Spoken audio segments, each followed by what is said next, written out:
Hi guys, it's Kalia here, real estate investor coach in Washington, D.C. And today I want to take some time to talk to you about how to get started investing in real estate, especially if you don't own a property at all. So let's say, for instance, this is your first time going about purchasing a property, you don't own anything, you've never purchased anything. So definitely this would be the live video for you.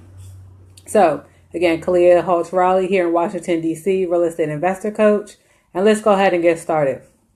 So if you don't own a property, one of my first suggestions would be to go about purchasing a 4-unit building. So let's say you have good credit, you have some cash, you don't need much space. Let's say you only have like maybe 1 or 2 kids, 3 people living in a place. I would say one of the best things to do is to purchase a 4-unit building.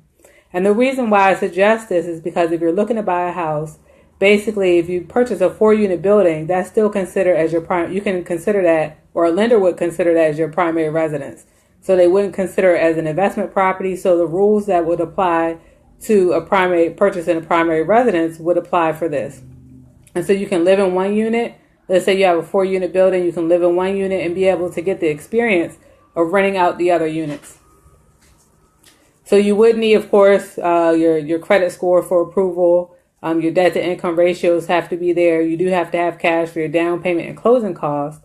But again, if you've never purchased a property, starting off with a 4-unit building is definitely the way to go, especially if you're someone and you know that you don't like to take on too much risk. And so there are lenders that provide this who do not charge interest. So if you're looking to get a loan that's interest free, definitely the same rules would apply as far as it being conventional financing. You would have to do a down payment. Let's say your credit score would have to be over a 680. And typically for down payments, you're looking at probably about 5 to 10%. And as far as your settlement costs, that's typically about 3% of the purchase price. So altogether, let's say whatever you purchase, you're probably looking at spending about let's say about 8 to 9% of whatever you purchase. That includes your down payment and your closing costs to purchase. So that's number 1. Number 2 would be someone who does not have any money. So let's say, for instance, you've never purchased anything, or even if you do own something, but you don't have any money at all. So you don't have any money because typically when you're buying real estate, you do have to come up with what's called a earnest deposit. And this just shows good faith and actually goes towards the down payment of the house. So typically, when you're working with a real estate agent, especially, that's about 1% of the purchase price. It can be less. So let's say you're an investor, you're dealing with sellers. It's possible to come up with $100. I've even done deals where I structure my contracts where I don't actually put up my deposits until later, until after the contract's already accepted by the seller.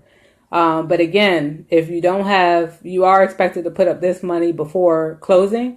So this is money out of pocket. So sometimes, again, it's $100. It could be 1% of the purchase price. It's all negotiable. So it's all dependent upon what the seller feels like they want from you in order to be able to close the deal. So you and the seller have to negotiate this. I've even had sellers where, let's say, for instance, the house is, let's say, about $230,000. But then if someone's doing all cash, I had one seller, for instance, he wanted $22,000. So that amount is negotiable, and you don't know what it's going to be until you actually get into a contract and you're starting to negotiate the terms of the contract. So I'm sorry, I got a little off tangent here, but off topic. But so basically, if you're somebody you don't have any money, I definitely suggest that you start off by bird dogging, aka Property Scout. And the reason why I say aka Property Scout is because in some states like Maryland, for instance, saying bird dogging is illegal. So it's a Property Scout. And what Property Scouts do is they actually look for deals and just pass the leads off to other investors. So they're not getting the property under contract. They're not putting up any earnest deposits. All they're doing is coming across people who want to sell their property.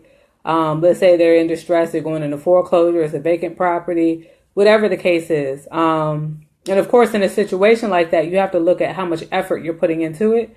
So if all you're doing is just coming across people and passing the leads along, of course, your compensation is going to be less.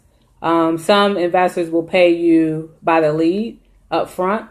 So let's say they're paying you $5 a lead, $35 a lead, depending upon how much work you put into it. So some people will actually even pay you a little bit more if you actually call the leads and set up the appointments. So there's different levels to how much effort you can put into it and how much you're going to get compensated. Some investors will even pay you on the back end. So if the deal closes, maybe they'll give you about $500. I know some investors, if you go and you actually book the appointment, they'll even give you like $2,500. But again, it depends on your location and it depends on the investor that you're working with. So that amount actually varies. But basically, if you know you're willing to take the effort to put in sometimes to actually look for leads, and you don't have any money at all, you don't have money for any marketing, you don't have money for earnest deposits, then definitely this is the way to start. Okay, number 3 would be if you have some money. So let's say you do have money for earnest deposits. Again, I told you it could be as low as $100. I structure mine where the deposit is due after I'm in a contract, after the seller's already accepted. And typically, if you're working with a real estate agent, it's about 1% of the purchase price. So if you do have money for marketing and or you have money for deposits, then the next best thing would be to wholesale. And you can just wholesale deals to people who are looking to do rehabs. You can also you can wholesale lease options. Lease options are basically when you get an option to buy the property, you can actually wholesale that to people who are tenant buyers. So that's another way to go about it, is dealing with lease options. Or you could even find deals where there's like seller financing. But all of these require you to get into some type of contract. So whether you're wholesaling, you're doing lease options, or you're doing seller financing, it's required for you to get into a contract with the owner. So in all of these situations, in order for you to be able to secure a contract, you will need to come up with some type of monies.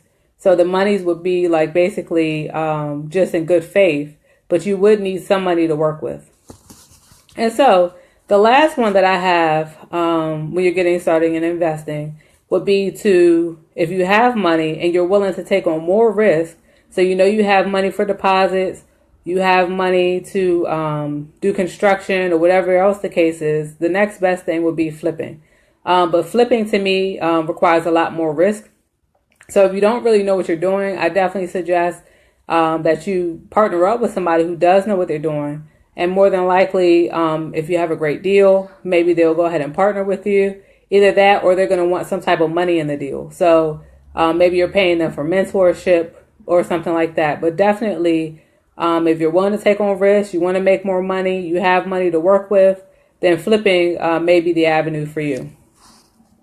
So I hope you enjoyed this video. If anyone has any questions about how to get started with investing, definitely feel free to drop your comments below. And if you're gaining value from this group, please go ahead and invite others into the group and just go ahead and share the information. Go ahead and pass it out to your family and friends.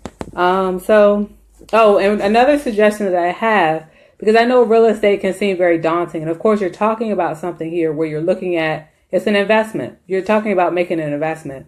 And so one thing that I suggest is that if you really don't have the confidence and you really don't have the money, to me, the next best thing looking back would be to work with somebody else who does know what they're doing. I've seen people lose a lot of money, not to scare anyone, but I've seen people lose hundreds of thousands of dollars trying to invest in real estate thinking that they know what they're doing.